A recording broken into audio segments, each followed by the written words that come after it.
So, driven by fear over the pandemic, civil unrest, the election uncertainty, gun sales and background checks that go with those gun sales have been on the rise in the U.S. since the beginning of last year.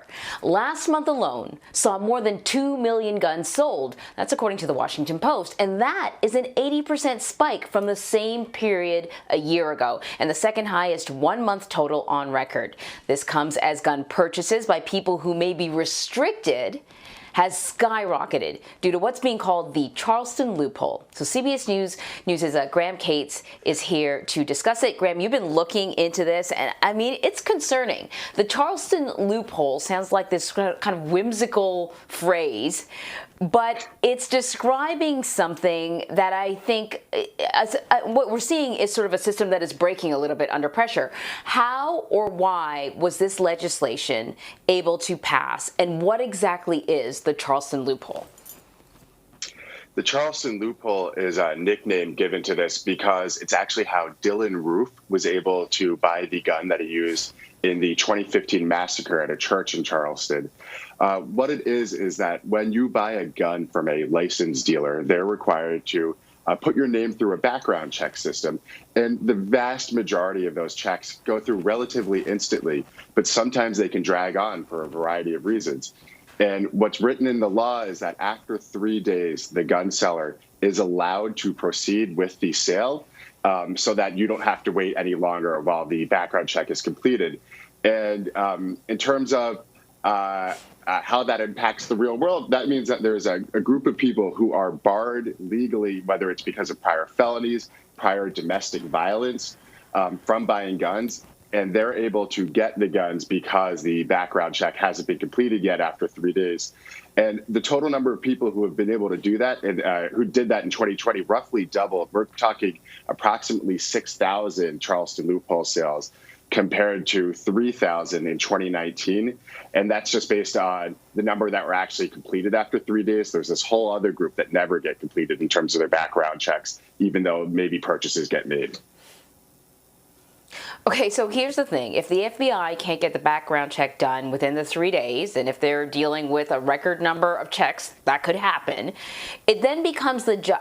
But if they eventually do the background check and it's determined that an individual should not be owning a gun, it then becomes the job of the Bureau of Alcohol, Tobacco, and Firearms and Explosives to then go recover the gun. So they have to go find these people and ask for the guns back. Just how often do they do that? Do we know how many guns have been recovered? I can't imagine that this is a job that anyone in law enforcement would be looking forward to, asking someone to return a gun that they've already been in possession of and have purchased. So the data for 2020 is incomplete. We got this from an advocacy group called Every Town for Gun Safety, and they did a FOIA in early November that gave us the numbers that we have for 2020. So we don't know how many from 2020 are currently being sought or how many have been recovered at this point. What we do know is that the task that's been given to the ATF of getting these guns back, of contacting the people who weren't supposed to buy the guns and were able to, is getting harder and harder. Just in general, the amount of guns on the street in America is increasing. There were about 40 million total background checks last year.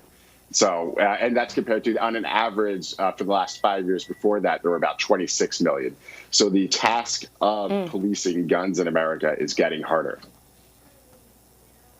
So you mentioned that there was kind of two categories of people who get their approval or lack of approval late, and then there's people who, like, that process just never happens. It's never completed. So the same advocacy group that you were talking about, Every Town for Gun Safety, found that in 2020, more than an estimated 438,000 background checks were purged without being completed, more than doubling those in 2019. What does that tell you? Okay, so they make a really important point about this. When you look at the background checks that are completed in the 3-day period, about 1% are denied because the person should not be allowed to own a gun. When you look at the number that are that are completed between 3 and 90 days, that number jumps to 5%. So they're saying if you take that number, if you look at the delayed background checks, you're looking at a far larger number of people who shouldn't have guns. And they're saying now look at the number that never get completed, that 438,000 number.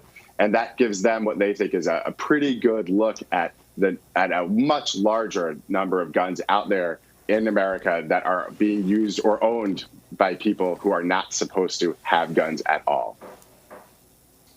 Okay, so then the question is, how do you close the loophole? What can this new administration do to either close the loophole or at least enforce it in a timely manner? So there's two different things. The 90-day purge actually is something that the White House is capable of tackling because it's an FBI regulation. It's not specifically a law. And then the Charleston loophole itself can be closed through legislation. I spoke to Senator Richard Blumenthal, the Connecticut Democrat, and he said that he's planning on proposing legislation that would close the loophole. However, I also spoke to the daughter of one of the victims of the Charleston attack, and she's met with Blumenthal many times before. She said to me, I'm not sure that he's capable of getting this done just because if it could be done, why hasn't it already been done? And Blumenthal acknowledged to me, this is going to be an uphill battle.